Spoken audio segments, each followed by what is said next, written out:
I've had and recommended my RØDE Procaster microphone for quite a while now, but I've never actually reviewed it. In fact, the only unboxing footage of this mic that I have is a low quality live stream footage from the summer of 2014, and I unboxed it midstream. This mic has come a long way with me, and it's time to finally give it a formal review. Let's go.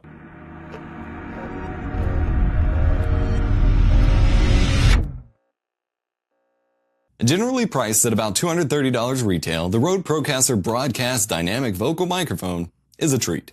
Priced competitively below Electro Voice's RE320 and RE20 microphones, this microphone aims to provide low-noise broadcast quality sound in a similar no-compromises package. It just about gets there, too. Weighing about 1.63 pounds, this dark gray cylindrical mic will put some weight on your mic stand. With the shock mount and windscreen that I have for it, it is by far the heaviest mic that I've used, with the RE20 from Electro Voice coming up close by. As a front address microphone, it features some of the light gray grilling around the mic capsule, but that grill doesn't extend anywhere near as far down the microphone sides as the Electro Voice counterparts. The mic is about 8.4 inches long and a little over 2 inches in diameter. It features an XLR connection on the rear with a threaded mount screw on the XLR connection shell. Inside the box, you get the microphone, the ring mount microphone stand for that threaded end, and a padded zip pouch. The zip pouch is nice, and that's standard for most RØDE mics, but it's nothing compared to the Electro Voice's padded case. I purchased mine with a shock mount and a foam windscreen. I'll touch on the windscreen in a second, but the shock mount ensures that none of my heavy, aggressive typing that shakes my entire desk will end up causing shake noise within the microphone. Some say this isn't necessary, but I definitely don't have that noise in my mic, so it worked out for me. If XLR mics aren't your thing, RØDE also offers a lighter USB version called the RØDE Podcaster. Link to that will be in the description below as well. Inside, an internal pop filter helps minimize plosives and distortion, while the dynamic cardioid capsule aims to pick up detail in the voice while rejecting background noise. The internal pop filter does a decent job at preventing plosives, but the sound of air moving across the grill or mic capsule or something during breathing can be quite annoying during more intimate recordings. Thus, the windscreen I purchased is a lifesaver. The Procaster features a 75 through 18,000 Hz frequency response with an output impedance of 320 ohms. So, how does it sound? Well, it sounds pretty freaking good. I was originally nervous about throwing this much money at a microphone, especially knowing that a dynamic microphone typically wouldn't have the kind of bass response that my AT2020 condenser microphone would have, but I was immediately quite impressed. Through a raw recording, the Procaster picks up quite a hefty amount of low end and mid-low end, which works very, very well with my voice. This sounds great, and with the benefit of eliminating background noise, this mic is one hell of a deal. However, the extra oomph on the low end seems to come at the sacrifice of a detailed high range. This especially comes out once I run the audio through post-processing. There's quite a lot of oomph to the sound, but not the same kind of punchy sound that the RE320 or RE20 makes, both of which keep a lot more detail on the high end of things. It definitely doesn't get muddy, not at all. It's just clear that the low end can kind of overpower the other rest of the audio range, and it lacks some of that bright crunchiness that other mics can offer. Don't get me wrong, it still sounds great. If you can't justify making the $70 jump to the RE320 or the couple $100 extra jump to the RE20, I definitely recommend someone go with this mic over a normal condenser microphone, especially for YouTube podcasting, live streaming, that kind of thing. Here's an audio sample for you, and you can listen to more, as well as samples from other mics I've reviewed on my SoundCloud. A link in the description below. This is a microphone test using the RØDE Procaster Dynamic Microphone. This is a test. I will play both the unedited and the processed versions.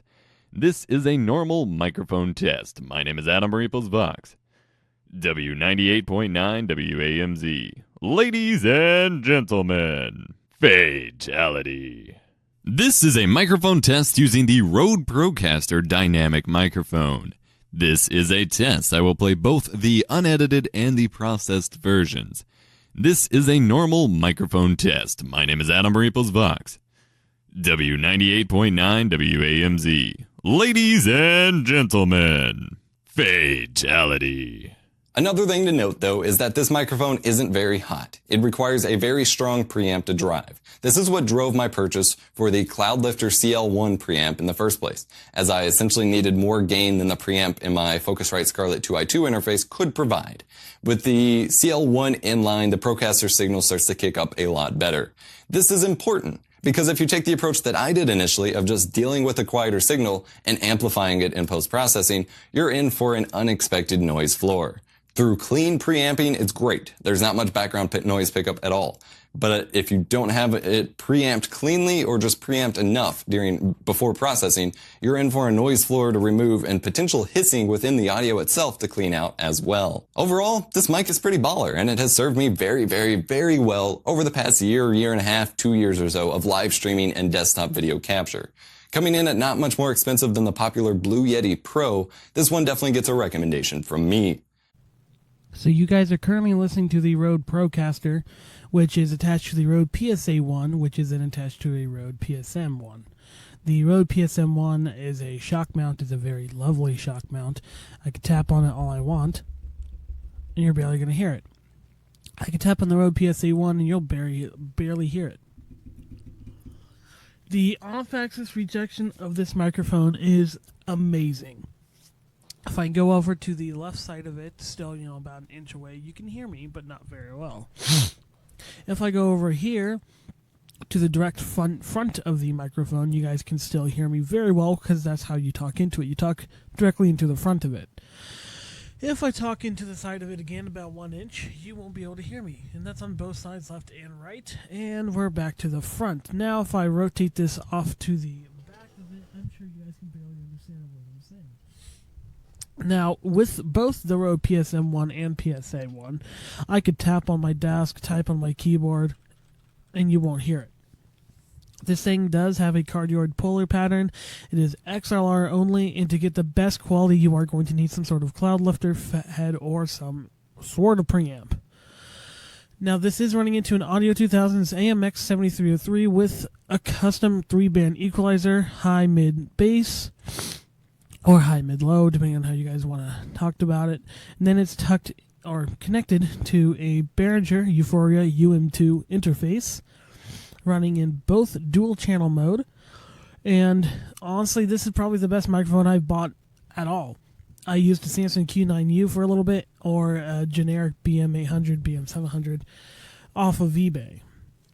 I would highly recommend this microphone if you guys are going into broadcast work, podcast work, or even live streaming. Now, I know there's some differences between price range on the, say, Electro Voice RE30 or the SM7B. The SM7B is a very sought-after microphone, but this is a very budget-friendly microphone. Both of the Electro Voice RE20, RE30, and RE40, or the Shure SM7B are both $350 to $400 plus. The Rode Procaster sets you back about $230, minus all the cords, shock mounts, shock arms / boom arms, preamps, mixers, interfaces, and that's about it.